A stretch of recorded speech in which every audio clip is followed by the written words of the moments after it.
ከብዝሃ ዘርፍ አኳያ አንዱ ትኩረት ተሰጥቶት የነበረው ከአሁን በፊት ሁላችንም እንደምናውቀው ለከተማ ብዙም ትኩረት ሳይሰጥ የነበረበት ራሱን የቻለ አዳጊ ፖሊሲ ያንን ማቀፍ ያደረገ የሌለበት ይልቁንም አንድ ዘርፍ ላይ ብቻ ትኩረት ማድረጋችን ግብርና ላይ ብቻ ትኩረት አድርገን ተመልሰን የሚልና ከተሞችን የእድገት ማዕከል የኢኮኖሚ ምንጭ እና የእድገት ሞተርም ይሆናሉ ሚል አመለካከት የሌለበትና ይልቁንም ከተሞች ዲፔንደንት ናቸው፣ ከተሞች ጥገኞች ናቸው፣ አምራች አይደሉም የሚል አተያይ የነበረበት ስለሆነ አጠቃላይ እንደ መንግስት ብዛም የክትመት ታሪክ ረዘም ላለ ጊዜ ቢኖረንም ግን ያንን የመጠን እድገት ሳናመጣ ቆይተናል።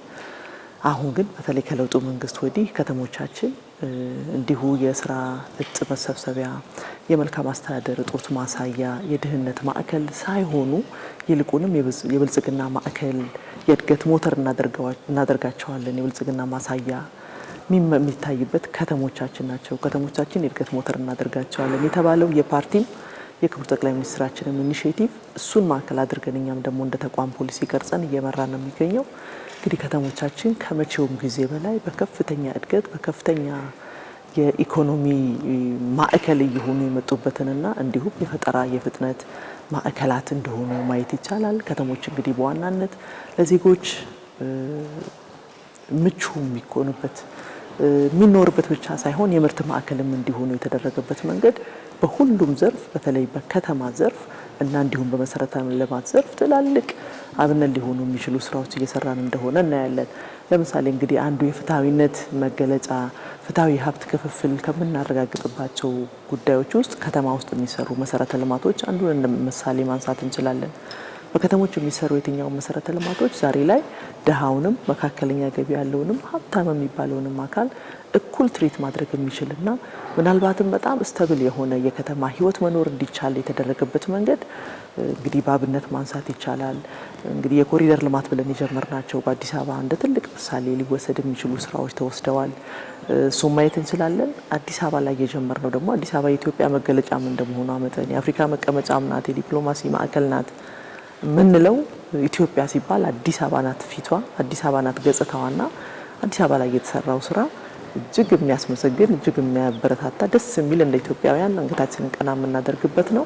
እሱ እንደተጠበቀ ሆኖ የተሟላ ብልጽግናን ለማረጋገጥ አዲስ አበባ ላይ ብቻ በምንሰራቸው ሳይሆን መላው የኢትዮጵያ ከተሞች ላይ የምንሰራቸው ስራዎችም ደግሞ በተጓዳኝ ማየት ይቻላል። አዲስ አበባ ላይ የተጀመሩ ስራዎች ዛሬ ወደ 76 የሚሆኑ የኢትዮጵያ ከተሞች ላይ እየተሰሩ ይገኛሉ።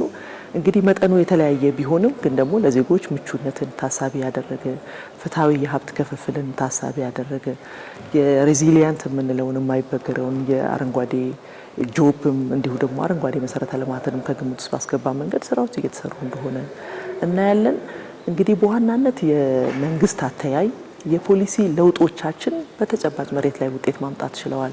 ለምሳሌ እያንዳንዱ ከተማ ሴንትራላይዝድ በሆነ መንገድ ከላይ በሚጫንባቸው የአስተዳደር ስርዓት ሳይሆን ራሳቸውን ጸጋቸውን ማደግ በሚችሉት ፖቴንሻል ልክ ማደግ እንዲችሉና ሁሉም ከተማ ተመሳሳይ አቅም የላቸውም፣ ግን ደግሞ ተመሳሳይ የተፈጥሮ ጸጋም የላቸውም። ባላቸው ልክ ኢኮኖሚ አመንጭተው በዛ በኢኮኖሚያቸው ደግሞ መሰል ስራዎችን መስራት እንዲችሉና ተጨማሪ የዜጎችም የመንግስትም የከተማም ገቢ ማደግ እንዲችል የተደረገበት መንገድ ከተሞቻችን ካሁን በፊት እውነት ለመናገር የድህነት ማዕከል ናቸው ተብሎ ያው መንግስት በዛ ደረጃ ቀርጾ ሲሰራ ከነበረው አኳያ ካየ የእርዳታ መቀበያ አካባቢ የነበሩበት እንግዲህ እምብዛም ምርታማነቱ የማይታይበት የትራንስፈር የኤይድ ትራንስፈር ሴንተር ናቸው ብለን ማለት እንችላለን። ይሄ ግን ቶታሊ ከፖሊሲ ማኳያ ከተሞቻችን በኢኮኖሚ ራሳቸው መቻል አለባቸው፣ በራሳቸው ገቢ መተዳደር አለባቸው የሚለው ከጊዜ ወደ ጊዜ በእያንዳንዱ ከተማ ውስጥ የሚሰሩ መሰረተ ልማቶች የራሳቸውን ወጪ 100% እንኳን መሸፈን ችለዋል ብለን እንኳን ባንል ግን ደግሞ በጣም በተራዘመ መንገድ በጣም በተጠናከረ መንገድ የኢኮኖሚ መሰረተ ልማት የማህበራዊ መሰረተ ልማትን በማረጋገጥ ሂደት ገቢያቸው ከጊዜ ወደ ጊዜ እያደገ የመጣበትን ማየት እንችላለን። እንግዲህ በተለይ የኮሪደር ልማትን ብለን ስናነሳ በዋናነት የምናየው አዳዲስ ላይቭሊሁድን ክሬት የማድረግ አንዳንዴ የኮሪደር ልማትን ከውበት ጋር ብቻ የሚያስተሳስሩ ሰዎች አሉ። በዋናነት የከተሞችን ገጽታ በመቀየር የዜጎች ምቹነትን የማረጋገጥ ፍትሃዊነትን የማረጋገጥና ዜጎች ይገባኛል ጥሩ ነገር ሲባል ወደ ውጪ የሚያመትርበት ሳይሆን በራሳችን አቅም በራሳችን ዜጎች የምንሰራቸው ስራዎች ዛሬ ላይ ላለው ትውልድ ውበት ሆኖ ሊሆን ይችላል። ነገ ላይ ላለው ግን ተጨማሪ የስብዕና ግንባታም ትውልድ ኃላፊነትን የሚወስድበት ካሁን በኋላ ከዚህ ያነሰ መሰረተ ልማት የሚቀበል ትውልድ እንዳይኖርም ጭምር ተደርጎ ካሁን በኋላ ለሚመጡ ትውልድም ጭምር ከዚህ የበለጠ መስራት እንዳለባቸው ኃላፊነትም የሰጠ ነው ብለን መውሰድ የሚቻል ነው የሚሆነው። ትኩረቱ ሁሉ እንግዲህ እያንዳንዱ የሚሰራው መሰረተ ልማት ሰውን ማዕከል ባደረገ ነው። መልሶን አካባቢያችንን እንግዲህ 74 በመቶ የሚሆነው የኢትዮጵያ ከተሞች ከደረጃ በታች የሆነ አካባቢ ነው። በጣም ሰብ ስታንዳርድ የሆነ የትኛው መሰረተ ልማት ደረጃውን የጠበቀ መሰረተ ልማት ነው ማለት አይቻልም። እንግዲህ ኒርሊ 24% ገደማ ነው ከደረጃው ጋር እኩል መሄድ የቻለው።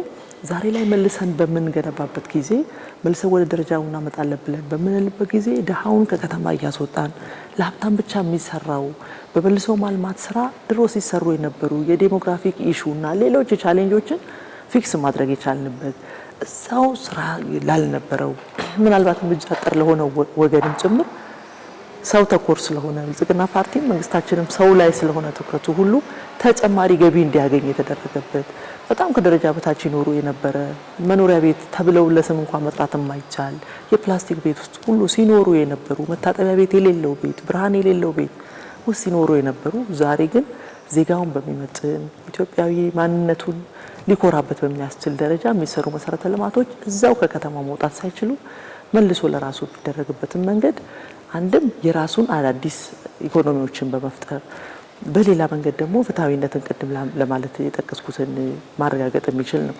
በሌላ መንገድ እንግዲህ በጣም አብዛኛው የኛ የከተማ ነዋሪ በመኪና የሚንቀሳቀስ አይደለም። ይሄ ሲባል በራሱ በገዛ መኪና ምናልባት የመኪና ባለቤት የሆኑት በጣም ጥቂት ሊሆኑ ይችላሉ። ግን አጠቃላይ ሲሰራ የነበረው መሰረተ ልማት መኪናን ብቻ ታሳቢ አድርጎ ይሰራ የነበረው ዛሬ ላይ እንደምናየው እንግዲህ የባይክ ሌኖች አሉ፣ ወክዌዎች አሉ፣ በእያንዳንዱ ቦታ ስታንዳርዳቸውን የጠበቁ ፓርኮች አሉ፣ ማረፊያ አካባቢዎች አሉ።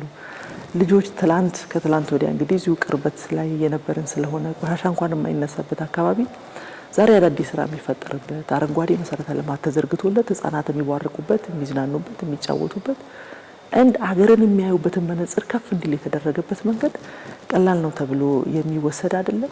እንግዲህ ፍትሃዊነት የምንለውም ነገር የኢኮኖሚ አማራጮችን በማሳደግም ኮሪደር ልማትም ይሁን አጠቃላይ መሰረተ ልማት ስራ ስንሰራ በሂደትም የስራ እድል እየፈጠርን ከተሰራ በኋላም ደግሞ ከፍተኛ የስራ እድልን መፍጠር የሚችሉ ናቸውና በአንድም በሌላም መንገድ ዜጋን ሰውን ታሳቢ ያደረገ ስራዎች እየሰራን ኢኮኖሚክሊ ደግሞ ኮንሸስ የመሆን የሪተርን አማራጩ እንዲያድግ የተደረገበትን መንገድ ተጨማሪ ለመንግስትም ለዜጋው ተጨማሪ የስራ እድል የሚፈጠርበትና ገቢ እያደገ የመጣበትን ማየት እንችላለን። ላለፉት 3 ወራት በመሰረተ ልማት ውስጥ እንግዲህ አንዱ መኖሪያ ቤት ነው። ከመኖሪያ ቤትም አኳያ በጣም ከፍተኛ ፍላጎት አለ።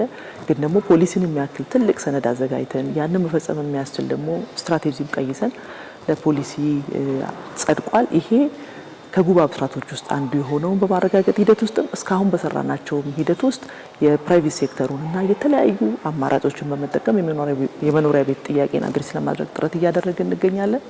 በዋናነት ግን ሰፕላይ ሳይዱ ላይ አቅርቦቱ ላይ መስፋት እንዳለበት አምነን እየሰራ እንገኛለን። ላለፉት 3 ወራትም እየተሰሩ ያሉ ቤቶች ቀላል ናቸው ተብለው የሚወሰዱ አይደሉም። በመንግስት አስተባባሪነት ብቻ ወደ 15000 ቤቶች ተሰርተዋል። ላለፉት 3 ወራት ወደ 80,000 የሚሆነውን ቤት ደግሞ በፕራይቬት ሴክተሩ ሪል ስቴትን ጨምሮ በተለያዩ የህብረት ስራ ማህበራት መንግስትና ፕራይቬት በጋራ በሚሰራቸው ዜጎች ደግሞ በራሳቸው ይዞታ በሚሰሩትም ጭምር እጅግ አመርቂ ውጤታማ የሆነ ስራ እየሰራ እንገኛለን። ይሄንን አጠናክረን የምንቀጥል እንደሚሆን ታሳቢ ማድረግ ያስፈልጋል።